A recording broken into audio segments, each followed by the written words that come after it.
உங்களுக்கு பிறக்க போற விடியல் உங்கள் வாழ்க்கையின் மொத்த விடியலாய் ஒரு மறுமலர்ச்சியாய் மாறி போகும் என்பதிலே எந்த மாற்றமும் இல்லை. பாருங்கள், சங்கீதம் 30:1 இப்படியாக சொல்லுகிறார், கர்த்தாவே, என் சத்துருக்கள் என்னை மேற்கொண்டு மகிழ ஒட்டாமல் நீர் என்னை கை தூக்கி எடுத்தபடியினால் நான் உம்மை போற்றுவேன். என் தேவனாகிய கர்த்தாவே, உம்மை நோக்கி கூப்பிட்டேன், என்னை நீர் குணமாக்கினீர். 3, கர்த்தாவே, நீர் என் ஆத்துமாவை பாதாளத்தில் இருந்து ஏற பண்ணி நான் குழியில் இறங்காதபடி என்னை உயிரோடே காத்தீர். கர்த்தருடைய பரிசுத்தவான்களே, அவரை கீர்த்தனம் பண்ணி அவருடைய பரிசுத்தத்தின் நினைவு கூறுதலை கொண்டாடுங்கள். நான் ஒரு காலும் அசைக்கப்படுவதில்லை என்று நான் வளமுடன் இருக்கையில் சொன்னேன்.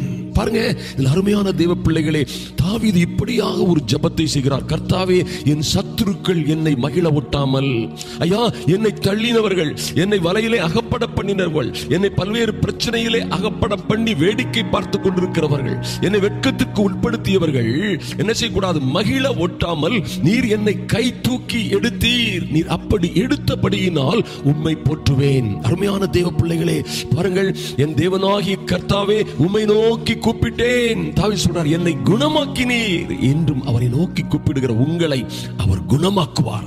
ஐயா, உங்களை எல்லா அழிவில் இருந்தும் உங்களையும் உங்கள் பிள்ளைகளையும் கை தூக்கி எடுப்பார் என்பதிலே எந்த மாற்றமும் இல்லை.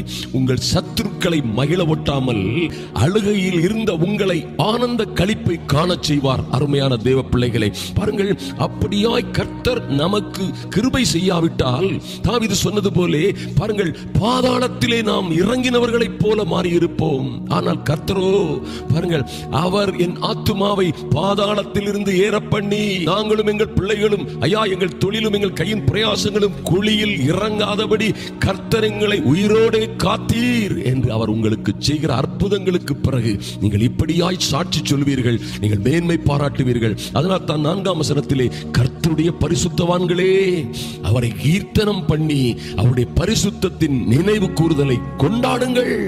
ஐயா, பரிசுத்தவான்களே, தேவனுடைய பிள்ளைகளே, இதை கேட்டுக் கொண்டிருக்கிற எனக்கு அன்பான தேவ பிள்ளைகளே, சகோதரனே, சகோதரியே, அவர் ஒரு நாளும் அவரை நம்பி இருக்கிறவர்களை வெட்கப்பட்டு விடவில்லை.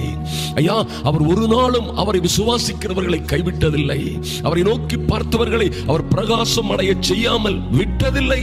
அருமையான தேவ பிள்ளைகளே, எவர்களை முன்குறித்தாரோ அவர்களை அழைத்தும் இருக்கிறார். எவர்களை அழைத்தாரோ அவர்களை பரிசுத்தப்படுத்தியும் இருக்கிறார். எவர்களை பரிசுத்தப்படுத்தினாரோ அவர்களை மகிமைப்படுத்தாமல் இந்த தேவன் விட்டதே இல்லை. ஐயா, உங்களை முன்குறித்து அழைத்து பரிசுத்தப்படுத்தி உங்களை மேன்மைப்படுத்த இவர் வல்லவராக இருக்கிறார். இந்த நல்ல தேவன் ஒரு நாளும் உங்களை கைவிட மாட்டார். நீங்கள் ஒரு நாளும் அசைக்கப்படுவதில்லை. உங்கள் புலம்பலை அவர் ஆனந்த களிப்பாய் மாற பண்ணுவார். உங்கள் மகிமை அமைதியாய் இராமல், அது தெரியாமல், அது யாருக்கும் புரியாமல் இராமல், அதை கீர்த்தனம் பண்ணும்படியாக உங்கள் கட்டை அவர் களைந்து போடுவார். மகிழ்ச்சியினால் உங்களை இடை கட்டுவார். அருமையான தேவ பிள்ளைகளே, நீங்களும் சொல்லுவீர்கள், என் தேவனாகிய கர்த்தாவே, 30:12 சொல்லப்பட்டிருக்கிறது போல, என் தேவனாகிய கர்த்தாவே, உம்மை என்றென்றைக்கும், எங்கள் பரம்பரை தோறும் எங்கள் குடும்பமும் நாங்களும் உம்மை என்றென்றைக்கும் துதிப்போம் என்று சொல்லுவீர்கள். கர்த்தர் உங்களை ஆசீர்வதிப்பார், உங்களை மேன்மைப்படுத்தி மகிழப்படுத்துவார்.